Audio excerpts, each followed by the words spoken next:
Have you ever woken up in the morning and felt that lower back pain before even putting your foot on the ground? That stiffness that makes you turn slowly in bed, get up carefully, take your first steps hunched over, waiting for your body to warm up so you can walk properly. Maybe you've been living like this for months, maybe years. And at some point, without realizing it, you started reorganizing your life around this pain, avoiding bending down, avoiding standing for too long, avoiding carrying weight, even avoiding sitting in certain chairs. And the worst part, you've probably heard someone say, "It's your age, what do you expect?" Or, "You'll just have to learn to live with it." But what if that's not true? What if your lower back hurts not because you're getting older, but because the muscles that are supposed to protect your spine are weak, tight, and unbalanced? In this video, I'm first going to show you the main mistakes people make that may be causing or worsening your lower back pain, without you even realizing it. And then, I'll show you 5 science-backed exercises that target exactly that. Exercises I use with my own patients and that make a real difference in the daily lives of people dealing with lower back pain. Stay with me until the end. Because exercise number 1 is the one that surprises people the most, and the one that makes the biggest difference in the long run. But before we continue, tell me in the comments, is your lower back pain worse in the morning when you wake up, or does it get worse throughout the day? Comment below, morning or day. I read every single one. And if you're not subscribed to the channel yet, go ahead and subscribe now so you don't miss the next videos. As a physical therapist, let me explain something quickly. Because when you understand what's happening inside your spine, everything starts to make a lot more sense. The lower back, which is the bottom part of your spine, is made up of 5 vertebrae. And between each vertebra, there's a disc, which works like a shock absorber. It absorbs impact, distributes load, and allows you to move in all directions. Now think of it this way. Imagine these discs are like cushions. When the muscles around your spine are strong and balanced, those cushions do their job well, distributing weight evenly without overloading any specific point. But when those muscles are weak, tight, or unbalanced, all the load shifts to one place. The discs start to compress unevenly. The surrounding nerves begin to get irritated. And that's when the pain kicks in, along with stiffness and that constant feeling that your lower back is always on the edge. And what I see in practice every single day with my patients is that lower back pain rarely comes from a single issue. It's the result of a combination of muscle weakness, poor habits, and, most importantly, mistakes people make. And the worst part, without even realizing, you've probably already heard someone say, "That's exactly what I want to talk about now." What did you expect? Mistake 1. Sitting too long without moving. And this is probably the most common one, and the most underestimated. I know it seems harmless. You're resting. You're not straining anything. But what happens inside your spine when you stay seated for hours is exactly the opposite of what it seems. When you sit down, the pressure inside the intervertebral discs increases significantly, much more than when you're standing or walking. And when that pressure stays there for hours, the muscles that support the spine start to switch off. They stop working, and the spine begins to compensate, curving, overloading, getting irritated. And there's more. When you finally stand up after sitting for a long time, your lower back is already stiff, your muscles are already shortened, and that is exactly when most of those sharp twinges happen. Not during a big effort. During the simple movement of standing up from a chair. The fix is not to stop sitting. It's to break up your sitting time. Every 30 or 40 minutes, get up. Walk a little. Do 2 or 3 gentle movements. That alone is enough to reactivate the muscles and relieve pressure on the discs. It sounds simple, and it is, but it makes a huge difference in the buildup of tension your lower back carries throughout the day. Mistake 2. Bending your spine to pick things up off the floor. And this one happens dozens of times a day, without you even noticing. You know that movement of bending forward with a rounded back to pick up something that fell on the floor? Or to tie your shoe? Or to grab a bag? It seems like a simple movement. But for your lower back, especially a lower back that is already sensitive. This movement is one of the biggest sources of overload there is. When you bend your spine forward with a rounded back, the intervertebral discs receive enormous pressure in the front, and the ligaments and muscles in the back get stretched beyond their limit. That is exactly how most disc herniations happen. Not during a major effort, during a small movement, repeated many times, done the wrong way. The fix is simple, but it has to become a habit. Instead of bending your spine, bend your knees. Squat down slightly, keep your back straight, and use your legs to come back up. Your hips do the work, not your lower back. At first, it feels strange. It feels like you're overdoing a simple movement, but over time, it becomes automatic, and your lower back will feel the difference. The next mistake is the one that surprises people the most. Most people never imagine that this could be causing pain. Mistake 3. Strengthening only the lower back and forgetting the core. When your lower back hurts, the first thing most people think is, I need to strengthen my back. And then they start doing lower back exercises, hyperextensions, back-arching movements, exercises that directly target the posterior muscles. It sounds logical. But that is exactly where the mistake is.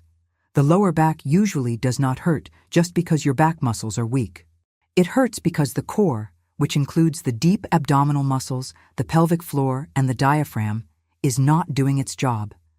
Think of it this way. The core is your spine's seatbelt. When it is activated and strong, it creates internal pressure that supports the spine from the inside, distributing the load evenly and protecting each vertebra.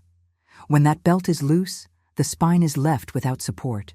And then the lower back muscles try to compensate, staying under constant tension, overloaded, until they reach their limit. Strengthening only the lower back without working the core is like trying to hold up a bridge by its cables without taking care of the pillars. At some point, everything collapses. The exercises I'm about to show you were chosen for exactly that reason. They do not work only the lower back. They work the whole system, the chain that truly protects the spine. The 5 science-backed exercises that will start to genuinely strengthen, stabilize, and protect your lower back. For the exercises, you will need a bed or an exercise mat. No equipment, no complications. We're going from exercise 5 to exercise 1, from the simplest to the most important. But don't be fooled, because the order matters and the progression does too. So stay with me until the end. Exercise 5. Lying knee to chest. And we start lying down. It can be on your bed or on a mat. This exercise is not about strength. It's about mobility. And I placed it first because before strengthening anything, your lower back needs to loosen up. When your lower back is under constant tension, the muscles become tight and the discs stay compressed. The position is, lie on your back, knees bent, feet flat on the surface. Slowly pull one knee toward your chest, using both hands to hold either the back of your thigh or your knee. Don't force it. Let the weight of your arms do the work. Hold for 20 to 30 seconds, breathing deeply. Feel your lower back release, then switch sides. If you want to go a bit deeper, pull both knees at the same time, hug both legs, and hold for another 20 seconds. Many people feel immediate relief in this position. The most common mistake is pulling too hard, trying to get closer to the chest. No need to force it. The more relaxed you are, the more your lower back will release. Do 3 repetitions on each side, holding for 20 to 30 seconds each. This exercise can be done more than once a day, especially in the morning, before getting up, when your lower back is stiffer. Many people notice that after a few days, those first steps in the morning feel less stiff. That initial tightness starts to fade. It's your lower back starting to breathe again. Exercise 4. Lying trunk rotation. This is also a mobility exercise, and it restores movement in a gentle, safe, and progressive way. Still lying down, bend both knees with your feet flat. Open your arms out to the sides, like a cross. Now slowly let both knees drop together to one side. No forcing. Just let their weight fall. Your lower back will gently rotate, and that's exactly what we want. Hold for 20 to 30 seconds. Breathe deeply. Feel your spine release. Then bring them back to center slowly. Now go to the other side. The most common mistake is trying to force the knees all the way down to the surface. You don't need to reach it. Go only as far as is comfortable and let gravity do the rest. Over time, your range of motion will naturally increase. If one side feels easier than the other, that's normal. Many people have one side that's stiffer. Spend a bit more time on the tighter side without forcing it. Do 5 repetitions on each side, holding for 20 to 30 seconds each. Slow, controlled, paying attention to every movement. After a few days, many people notice it's easier to turn their body. That locked spine feeling starts to fade. Simple daily movements, like looking to the side or reaching behind you, become less painful. Stick with me, because now we move from mobility into strengthening. And exercise number 3 is the foundation for everything that comes next. Exercise 3, the bridge. The bridge is the perfect exercise to begin this transition. Still lying on your back, bend both knees, feet flat about hip width apart. Arms by your sides, relaxed. Before lifting, there's one important step. Gently engage your abs. No need to pull in hard, just a light activation, like you're bracing your stomach for a light punch. This detail protects your lower back throughout the movement. Now squeeze your glutes and lift your hips slowly, until your knees, hips, and shoulders form a straight line. Hold for 2 seconds at the top. Squeeze your glutes, then lower down slowly, vertebra by vertebra, with full control. The most common mistake is lifting too high, overarching the lower back. Another mistake is dropping down too fast. The slow descent is where half the benefit happens. Don't skip it. If one side shakes more than the other, don't worry. Reduce the range of motion and gradually increase it over time. Your body will balance itself as it gets stronger. When it becomes easy, hold at the top for 5 seconds before coming down. Or slow the movement even more. 3 seconds up, 3 seconds down. You'll feel your glutes and core working much harder. Do 2 sets of 12 repetitions. Rest 30 seconds between sets. The bridge doesn't just work the glutes. When done correctly, it also activates the deep core at the same time. When your glutes are weak, your lower back takes on work that isn't meant for it. It compensates, overloads, and becomes inflamed. Strengthening your glutes is one of the most effective ways to take pressure off your lower back. And that's exactly what the bridge does. Many people notice after a few days that their lower back feels more supported. That lack of support sensation starts to fade. Standing for longer periods becomes less tiring. Exercise 2. Alternating Superman. This one is different from everything we've done so far. You're going to lie face down on the bed or mat, arms stretched out in front, legs extended, like you're about to fly. This exercise works the entire posterior chain, which includes the muscles in your back, glutes, and the back of your legs. And for your lower back, strengthening this chain is essential. These are some of the muscles that support your spine when you're standing, walking, or carrying weight. The movement is simple. Lying face down, slowly lift your right arm and left leg at the same time. Opposite sides. Raise them only as far as feels comfortable without forcing it. Hold for 2 seconds at the top. Feel the muscles in your back and glutes contracting. Then lower them slowly, with control. After that, switch, left arm and right leg. That's 1 repetition. The most important detail in this exercise is keeping your gaze down throughout the entire movement. A lot of people lift their head along with the arm, and that overloads the neck and cervical spine. Eyes down, neck neutral the whole time. Another common mistake is lifting too fast and throwing the limbs upward with momentum. The benefit is exactly in the slow, controlled movement. Lift slowly, hold, lower slowly. If it feels difficult at first, start with just the arm, without lifting the leg. Or just the leg, without lifting the arm. Gradually combine both sides as your body gains strength and coordination. When it becomes easy, hold at the top for 5 seconds before lowering. You'll feel the posterior chain working much more intensely. Do 2 sets of 10 alternating repetitions. Rest 30 seconds between sets. Many people notice after a few days that standing feels less tiring, that their back feels more supported. That feeling of a weak, unsupported lower back starts to fade little by little. Now we've reached exercise number 1. Exercise 1. Dead bug. If you can only do one exercise a day, make it this one. If you only have 2 minutes, use them here.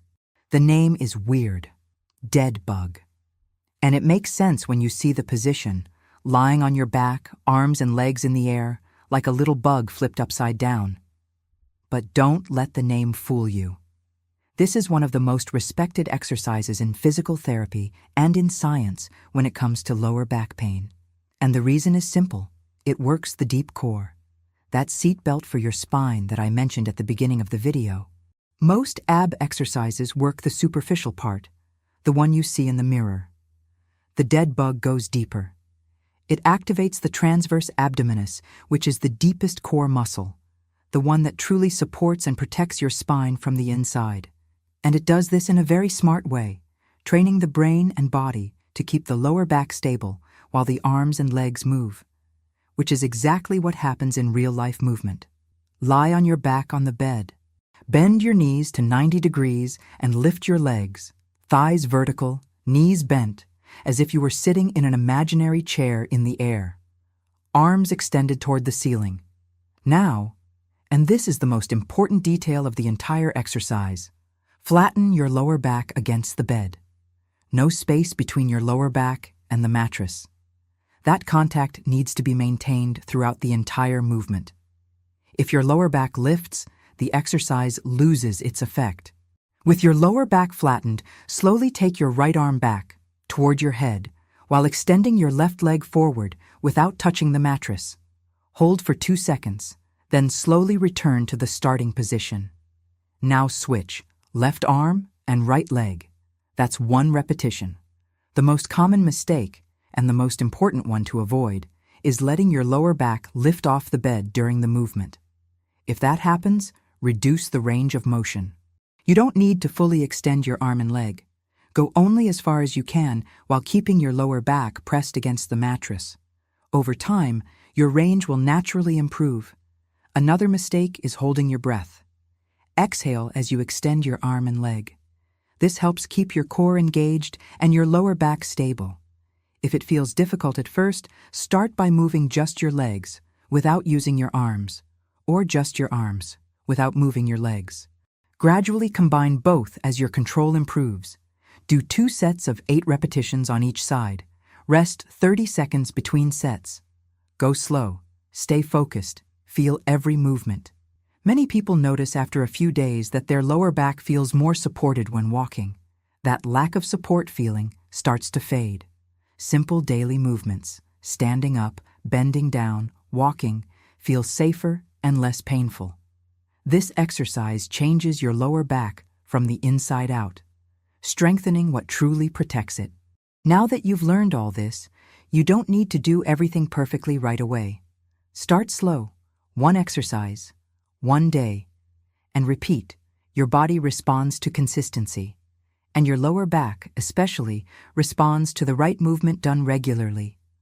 Over time, that morning stiffness starts to fade. Movements become easier. Your lower back starts to feel more supported. And you go back to moving without that constant fear of making things worse. But if your lower back pain is persistent, if it comes with tingling in your legs, weakness, or gets worse with movement, see a doctor. These exercises help a lot, but they don't replace a medical evaluation when your pain is signaling something more serious. Take care of yourself. Tell me in the comments. Are you going to start these exercises today? Write yes if you're committed to improving your lower back pain. And I want you to come back and tell me how much you've improved after a few weeks. And speaking of getting your movement back, I want to show you something quickly before we wrap up. There's a 21-day program reviewed by physical therapists, designed specifically for people over 50, that works exactly on what I explained today: natural joint lubrication, stiffness, and muscle weakness. It's just 15 minutes a day, no equipment, no leaving home. And most people start noticing a difference within the first week. The link is in the pinned comment below. Just scroll down and check it out. If this video helped you, share it with someone who also struggles with lower back pain. It could be a family member, a friend, someone you know needs this. And if you're not subscribed to the channel yet, subscribe now. Here you'll always find practical, safe exercises explained the right way. See you in the next video.